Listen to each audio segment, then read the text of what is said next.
Saudara-saudariku yang dikasihi Tuhan, kalau kita menghibur orang biasanya dengan nyanyian, tetapi sayang tidak semua dari kita bisa menyanyi. Kalau kita menghibur orang bisa dengan menggunakan musik, namun sayang tidak semua orang itu bisa bermain musik. Tetapi ada satu hal yang dimiliki oleh setiap orang ketika menghibur orang lain, yaitu kepercayaan. Pada umumnya ketika kita menghibur orang, kita melakukan dengan yang namanya kepercayaan. Saya memberikan contoh, kalau ada anak kecil yang menangis karena permainannya pecah, hilang, ibunya akan berkata kepada anak itu demikian, "Sudahlah, jangan menangis. Nanti kamu minta saja kepada ayahmu. Pasti ayahmu akan membelikannya lagi." Maka berhentilah anak yang sedih itu. Dia terhibur oleh kepercayaan ibunya bahwa ayahnya baik hati. Naik lagi bagi remaja-remaja yang sedang putus cinta, menangis, sedih, dan kemudian temannya berkata kepada pemuda atau pemudi yang sedang putus cinta itu, "Sudahlah, jangan menangis. Percayalah, kamu akan mendapatkan gadis atau pemuda yang lebih baik. Banyak kok di luar yang lebih baik." Maka gadis pemuda yang menangis itu kemudian tidak lagi menangis karena percaya bahwa ada yang lebih baik dari pacarnya yang memutuskannya. Maka sebetulnya kekuatan yang dimiliki oleh setiap pribadi yang hadir di sini untuk menghibur orang lain adalah kepercayaan. Maka celakalah orang yang tidak memiliki kepercayaan, karena mereka tidak bisa menghibur dirinya sendiri dan orang lain.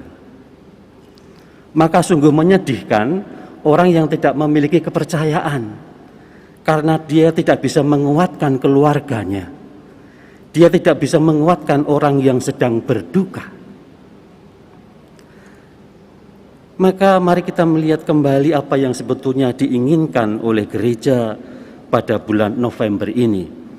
Maka kalau kita mencermati Injil hari ini, kemudian bacaan kedua hari ini, kemudian Mazmur hari ini, nada-nadanya lebih mengarah kepada penghiburan kepada mereka yang berduka karena kehilangan keluarga. Dan memang gereja meminta kita untuk selalu berdoa bagi jiwa-jiwa yang masih ada di api penyucian untuk menghibur mereka. Mazmur dengan refren, "Jiwaku haus padamu Tuhan, aku ingin melihat wajah Allah."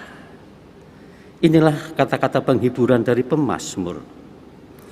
Namun kemudian gereja mengajak kita untuk menghibur sesama kita dengan kepercayaan Rasul Paulus. "Saudara-saudara, kami ingin agar kamu mengetahui tentang orang-orang yang sudah meninggal, supaya kamu jangan berduka cita seperti orang lain yang tidak mempunyai pengharapan, yang tidak mempunyai kepercayaan."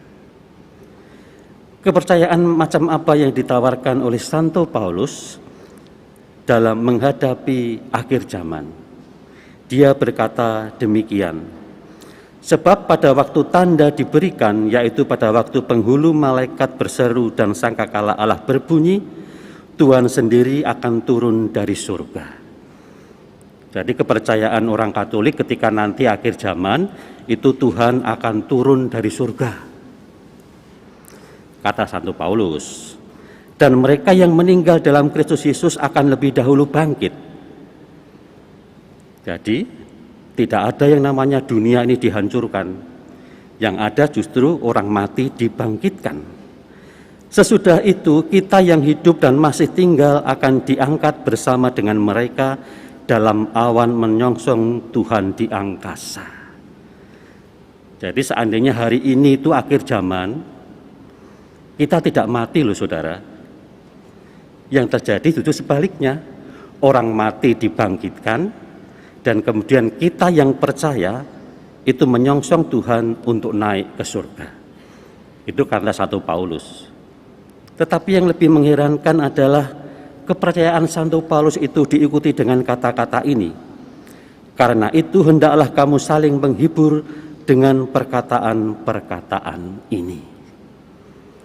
Jadi Santo Paulus mengajak kita jangan menggambarkan akhir zaman itu sebagai hal yang mengerikan. Tidak. Akhir zaman adalah suatu peristiwa Tuhan datang membangkitkan yang mati dan mengangkat mereka yang percaya untuk ke surga. Nah, itu yang menghibur kita. Lalu bagaimana kalau kita menghibur saudara-saudari kita yang masih ada di api penyucian? Dalam bacaan Injil, Tuhan memberikan kepada kita suatu perumpamaan. Hal kerajaan surga seumpama 10 gadis yang mengambil pelitanya dan pergi menyambut mempelai laki-laki. Ada 10 gadis, yang 5 bodoh, tidak membawa bekal minyak, hanya membawa pelita. Sedangkan gadis yang bijaksana membawa juga bekal minyak. Apa kira-kira jiwa-jiwa yang di api penyucian itu ada yang bodoh ya? Seandainya ada, mari kita bersikap bijaksana. Kalau kita melihat ada sesuatu yang kurang, biasanya kita mengirim. Jadi sebetulnya lebih bijaksana, berinspirasi dari bacaan pertama, kalau ada 5 gadis yang bodoh yang tidak membawa minyak, ya sebaiknya kita yang tahu mengirim minyak dong. Jangan biarkan saja yang bodoh itu tidak membawa minyak. Kita kirim minyak kepada mereka. Memangnya saya punya minyak? Memangnya Anda punya minyak? Memangnya yang di rumah punya minyak? Punya. Ketika dibaptis, bukankah dahi Anda diberi minyak sebagai tanda karunia Roh Kudus? Berarti Anda punya minyak loh. Minyak Roh Kudus, minyak penghiburan, minyak yang menghidupkan.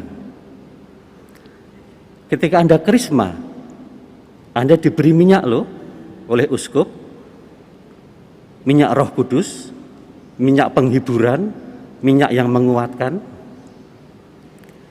Ketika saya kemudian mau ditahbiskan menjadi imam, karena tangan ini nanti akan membawa minyak dan memberkati, maka tangan ini diberi minyak oleh uskup, dan kemudian tidak boleh dihapus, ditangkupkan begitu saja sampai minyaknya mengering. Jadi rupanya anak-anak juga punya minyak. Anda yang sudah dewasa punya minyak. Para imam punya minyak. Mengapa tidak kita kirim kepada gadis-gadis yang bodoh itu? Dan rupanya minyak itu bukan minyak sungguhan. Yang dimaksud Tuhan adalah minyak pengharapan, minyak doa, minyak kasih. Maka ketika kita berdoa bagi jiwa-jiwa yang masih ada di penyucian, itu berarti kita seperti mengirim minyak kepada gadis-gadis yang bodoh. Ketika kita berdoa dengan penuh pengharapan untuk keselamatan jiwa-jiwa yang masih ada di api penyucian, itu seolah-olah kita mengirim minyak kepada mereka. Ketika kita berdoa dengan penuh kasih, maka pada saat itu sebetulnya kita sedang mengirim minyak kepada saudara-saudari kita yang masih ada di api penyucian. Maka baik juga kalau keluarga berdoa untuk mereka yang masih ada di dalam api penyucian. Anak-anak tolong dilibatkan. Jangan lupa loh, anak-anak itu menerima minyak juga ketika mereka dibaptis. Kalau anak-anak itu kemudian berdoa, pastilah mereka doanya lebih didengarkan karena kesucian mereka, karena kepercayaan mereka. Maka dalam akhir renungan ini saya mengajak Anda semua, mari kita saling menghibur satu sama lain sebagai orang-orang Katolik. Tetapi dalam bulan November ini, mari jangan lupa kita bukan hanya menghibur diri kita masing-masing yang masih hidup, tapi mari kita menghibur saudara-saudari kita yang masih ada di dalam api penyucian, mengiriminya dengan minyak doa, minyak kasih, minyak pengharapan, supaya mereka akhirnya diperkenankan oleh Yesus masuk ke dalam kerajaan surga, seumpama gadis-gadis yang masuk dalam pesta perkawinan. Amin.